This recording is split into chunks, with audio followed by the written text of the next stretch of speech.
Hi friends, கோவையிலிருந்து நான் உங்கள் பொறியாளர் ரவிச்சந்திரன் பேசுகிறேன்.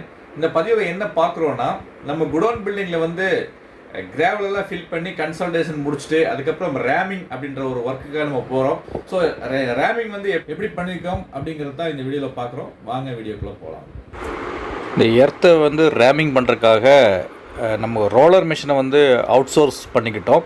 ஏன்னா இப்போது ஆர்டினரி திம்ஸ் போட்டாலோ அல்லது எர்த் ரேம்னு சொல்லக்கூடிய சின்னதாக இருக்கக்கூடிய மிஷின் பண்ணால் கூட அந்த எர்த்து வந்து நம்மளுடைய பேஸ்மெண்ட் ஃபில்லிங் போட்டது வந்து நல்ல முறையில் ரேமிங் ஆகாது அப்படிங்கிற ஒரு டவுட் வந்ததுனாலையும் ஒர்க்கு வந்து பக்கா குவாலிட்டியாக பண்ணித்தரணும் அப்படிங்கிற அந்த ஒரு எண்ணத்தாலும் நம்ம என்ன பண்ணிக்கிட்டோன்னா, இந்த ரோலரை வந்து ஹையர் பண்ணி இப்போ இருக்கிற அந்த பேஸ்மெண்ட் ஃபில்லிங் லெவலில் நம்ம ஃப்ளோரிங் பண்ணக்கூடிய அந்த பேஸ்மெண்ட்டை வந்து ரேமிங் நல்லா பண்ணோம். ஆல்ரெடி இப்போ வாட்டரெல்லாம் பண்ணி கன்சல்டேஷன்லாம் முடித்து லெவலிங்லாம் பண்ணி வச்சுட்டோம்.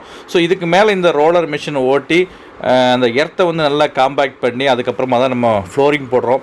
இப்போ ஆர்டினரி இப்போ மற்ற சின்ன பில்டிங் வீடுகளுக்கெல்லாம் பண்ணும்போது கம்பல்சரி வந்து எர்த் ரேமர் யூஸ் பண்ணி தான் பிசிசி போடுறதுக்கு முன்னாடி நல்லா எர்த் ரேமர் யூஸ் பண்ணிக்கிறோம். ஸோ இந்த பில்டிங் கொஞ்சம் ஏரியா அதிகமாக இருக்கிறனால இன்னும் கொஞ்சம் அட்வான்ஸாக போய் அந்த காம்பேக்ஷன் நல்லா கிடைக்கணுங்கிறது. இது வந்து 10 டன் கெப்பாசிட்டி இருக்கக்கூடிய இந்த ரேமிங் மிஷினை வச்சு நம்ம பண்ணிக்கிறோம். இது வந்து ஒரு விதமான ரோடு ரோலர் தான். இருந்தாலும் நம்ம ரோடு ரோலரில் பார்க்கும்போது அது பெருசாக இருக்கும். பெருசாக வந்து இங்கே தேவையில்லை. ஏன்னா இங்கே பேஸ்மெண்ட்டுடைய ஃபில்லிங்கோட ஹைட் வந்து கொஞ்சம் கம்மியாக தான் இருக்குது. அதனால் என்னென்னா அந்த பெரிய மிஷின் நம்ம வந்து ஹையர் பண்ணிக்கல. இங்கே இது வந்து ஒரு 10 டன் கெப்பாசிட்டி இருக்கக்கூடிய ரோடு ரோலர் தான் இங்கே நம்ம ஹையர் பண்ணி இந்த காம்பேக்ஷன் ஒர்க்கு பண்ணிகிட்ருக்குறோம்.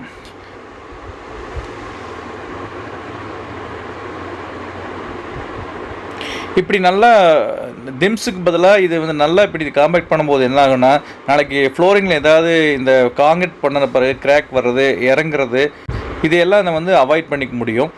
அதுக்காகவே இந்த ரோலர் வந்து நம்ம நல்லா பண்ணிக்கிறோம். இது நியர்லி ஒரு 3 விதமாக ஓட்டுறாங்க. ஃபஸ்ட்டு வந்தோன்னா லெவலிங்காக ப்ரெஷர் கம்மியாக வச்சு ஒரு ஓட்டிடுறாங்க. அதுக்கப்புறம் எங்காவது லெவல் டிஃபரன்ஸ் இருந்தாலும் அந்த டைம் கொடுத்து அதுக்கப்புறமா ஏதாவது கொஞ்சம் ஃபில்லிங் பண்ணுறது, கட்டிங் பண்ணுறது, இந்த மாதிரி வேலையில் கூட நம்ம இந்த டைமில் வந்து மீன் டைம் நம்ம செஞ்சுக்க முடியும். எப்போவுமே அதாவது இப்போ கன்ஸ்ட்ரக்ஷன் அப்படிங்கிறதே வந்து மாடர்ன் இண்டஸ்ட்ரி ஆகிடுச்சு. நிறைய மாடர்ன் மெஷின்ஸ் வந்து கன்ஸ்ட்ரக்ஷனுக்கு வந்துருச்சு. எப்போது லேபருடைய டிமாண்ட் அதிகமாகுதோ அப்போ வந்து எல்லாமே மெஷினரிஸ் கொண்டு வந்து அந்த லேபர் காஸ்ட்டையும் லேபருடைய நம்பர் ஆஃப் லேபர்ஸை குறைக்கிறதுக்காகவும் நிறைய மெத்தட்ஸை யூஸ் பண்ணுறோம். இனி வருங்காலத்தில் எல்லாமே ரெடிமேட் பில்டிங் கூட வரப்போகுது. அது மாதிரி தான் இப்போ இதை வந்து மேனுவலாக இந்த காம்பேக்ஷன் பண்ணுறப்போ நிறைய ஆட்களும் டைமிங் வந்து நிறைய தேவைப்படுது. ஸோ அதையெல்லாம் சேவிங்ஸ் பண்ணுற விதமாகவும் அந்த ஒர்க்கை வந்து குவாலிட்டியாக பண்ணுறதுக்காகவும் இந்த மாதிரியெல்லாம் கொஞ்சம் சின்ன சின்ன மெஷினரிஸ் எல்லாம் நம்ம யூஸ் பண்ணிக்கிட்டால் அது உண்மையாகவே ஒரு கிளைண்ட்டுக்கு சாட்டிஸ்ஃபேக்ஷனாகவும் இருக்கும், நமக்கும் ஒரு ஜாப் சாட்டிஸ்ஃபேக்ஷன் கிடைக்கும். அதே மாதிரி நம்ம பண்ணுற ஒர்க்கை வந்து ப்ராப்பராகவும் பண்ணிக்க முடியும். அப்படிங்கிறனால இந்த மாதிரி மெஷின்ஸ் எல்லாம் வச்சு பண்ணிக்கிறது. அதே மாதிரி தான் இந்த ஃபில்லிங் பண்ணுறப்ப பாப் காட் அப்படிங்கிற ஒரு சின்ன ஃபில்லிங் மிஷின் இருக்குது. ஸோ அது கூடவே உண்மையாகவே அது ஒரு நல்ல ஒரு மெஷினாக இருந்து இப்போது நம்ம கட்டுமான தொழிலுக்கு வந்து ரொம்ப ஹெல்ப்ஃபுல்லாக இருக்குது.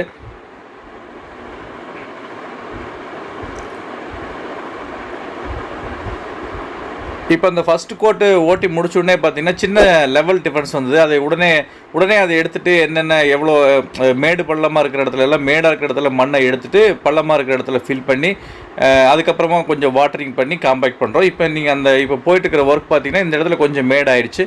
ஸோ அதை நம்ம கரெக்ட் பண்ணிகிட்ருக்குறோம்.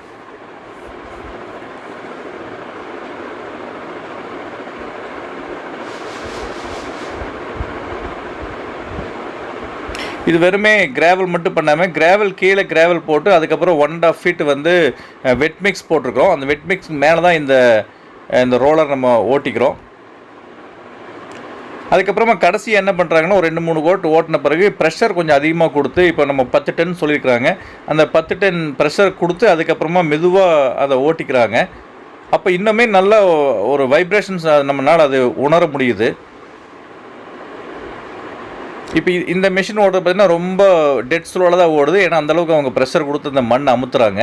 அந்த மண் அமுத்தும் போது இடையில இருக்கிற மண் எல்லாமே நல்லா காம்பேக்ட் ஆகி ஃப்ளோரிங்க்கு வந்து ரெடி பண்ணுறதுக்கு ரொம்ப ஈஸியாக இருக்கும். இதுக்கு மேலே அப்படியே வந்து பிசிசி பேஸ் காங்கிரீட் போட்டாலும் போடலாம், இல்லை டைரெக்டாக வந்து M20 காங்கிரீட் போட்டு ஃபினிஷ் பண்ணுறதாலும் பண்ணிக்கலாம். இந்த பில்டிங் பொறுத்தளவுக்கு நம்ம M20 4 inches காங்கிரீட் போட்டு ஃபினிஷ் பண்ணுறோம். தேங்க்ஸ் ஃபார் வாட்சிங் திஸ் வீடியோ. இந்த தகவல் வந்து உங்களுக்கு பிடிச்சிருந்தா இந்த வீடியோவை லைக் பண்ணுங்க, கமெண்ட் பண்ணுங்க, ஷேர் பண்ணுங்க.